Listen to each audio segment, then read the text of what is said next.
Hotel quarantine, we know there's a few kinks that need to be ironed out. Would it be better for the federal government just to take over the whole system?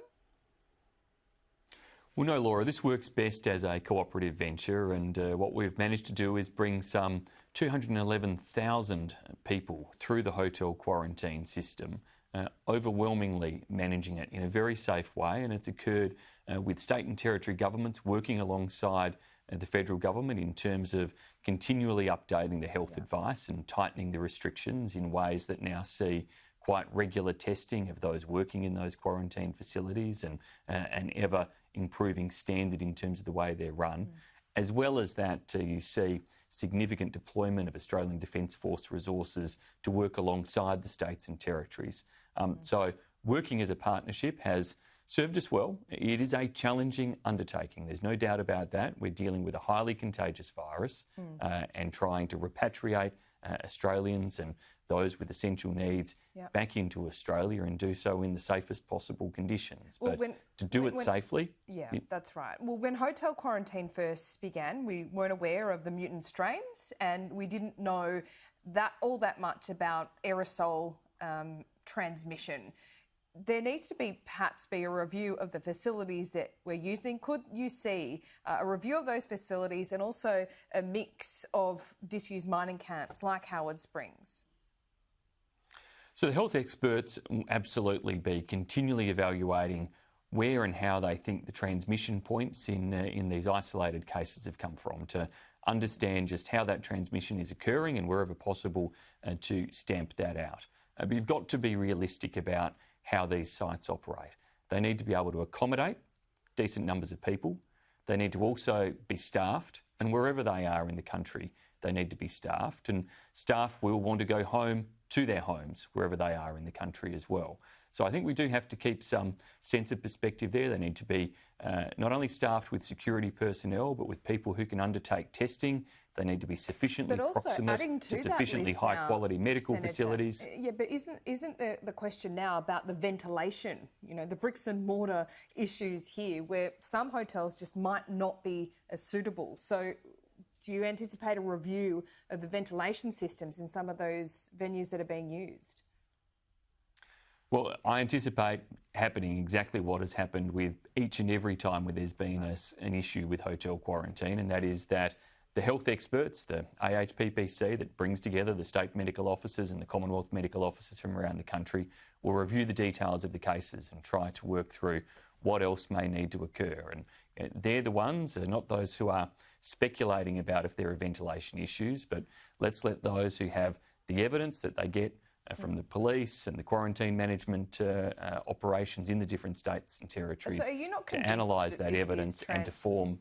Yeah, are you not convinced that it is an airborne transmission then? Well, I'm not sure that I'm any more qualified than you or most of the people watching the program there, Laura. I think it is up to the health experts, those who are the epidemiologists working alongside those who on the ground are trying to review how these transmission points occurred. Let's not forget here in my home state, it was a case of a cleaner. There was no suggestion that she was necessarily working in the corridor or the like. Now, subsequently, there have been issues in relation to guards, and so these are all different circumstances. They remain very isolated when you think about 211,000 people that have successfully been brought through these facilities. But each one of them deserves to be taken seriously, and the health experts are the ones to undertake that analysis. OK, let me ask you about something that you are more of an expert on, and that is JobKeeper. We know it's due to end at the end of March. There was a bit of a concerning, case put forward by the opposition in Question Time yesterday, and this went to Hello World. We might just have a quick listen to Richard Marles. I have here an email from Andrew Burns, CEO of Hello World Travel, asking employees to accept pay cuts from the end of March when JobKeeper ends. Is this just the first round of Morrison pay cuts? The Prime Minister has the call. Thank you, Mr Speaker. Mr Speaker, I haven't seen the correspondence to which the member refers, and I'd be happy for him to provide it to me. Now, you wouldn't have seen that because you were in the other place at the Senate, but this is concerning, isn't it? JobKeeper, from this example, might be giving way to job cuts. Laura, there are going to be structural adjustments across the Australian economy. Right at the outset of this pandemic, I and other members of the government made very clear not every job and not every business were going to be able to be saved.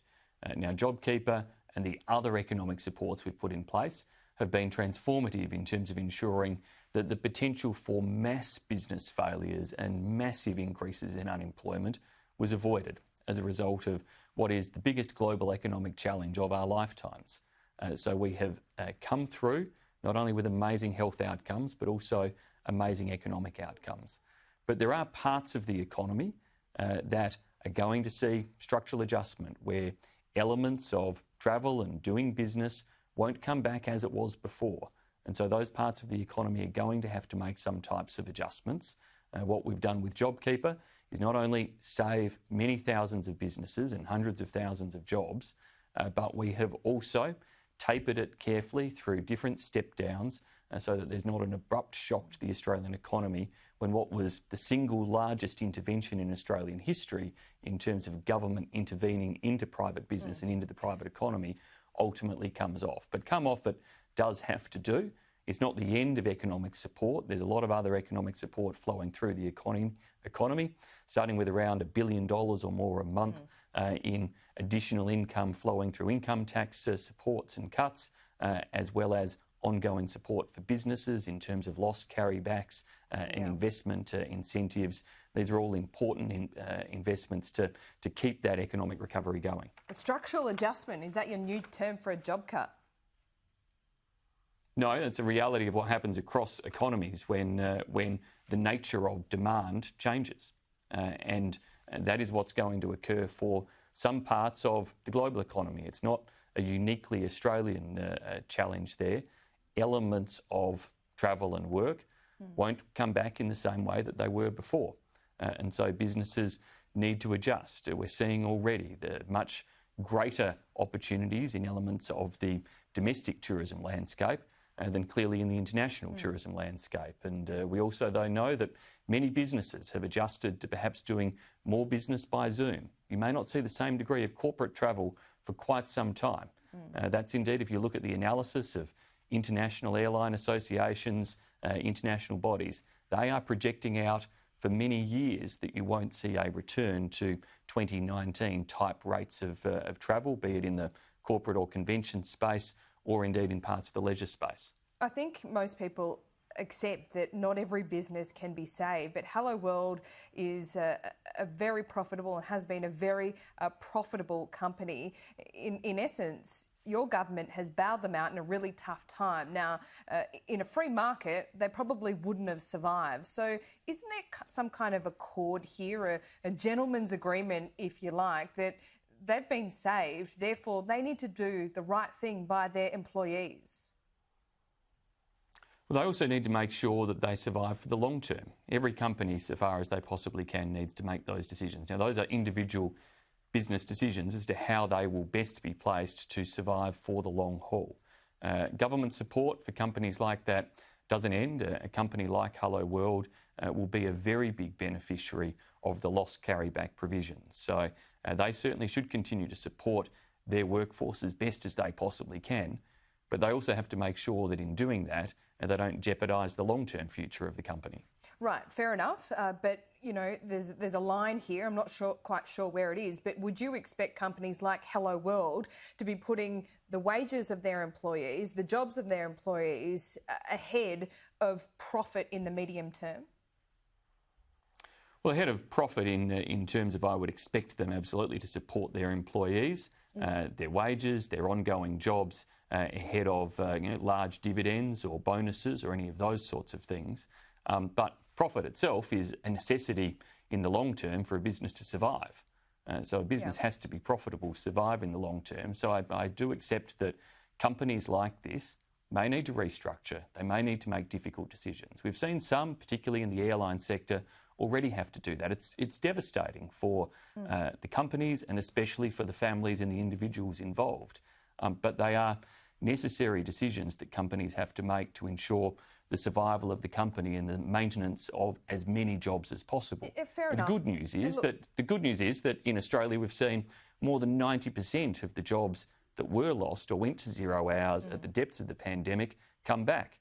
That's world leading in terms of job recovery, economic recovery, and we're continuing to see very strong growth, and the Reserve Bank Governor himself this week was highlighting just that strength of the growth in the Australian economy. So they may not be the same jobs, but we are seeing growth in terms of different jobs and new opportunities, and that's certainly where our focus will continue to be, to drive that investment that creates those new jobs. Look, and I really think it's important to remember that JobKeeper was designed as a stimulus measure as well. It needed to be rolled out quickly at a time the economy needed it the most. So we can't forget the need to expedite that at the time when the economy was going south very quickly. But another example, Simon Birmingham, Nick Scali, I mean, everyone's been at home buying couches, apparently. They've recorded super profits, but they also benefited from JobKeeper.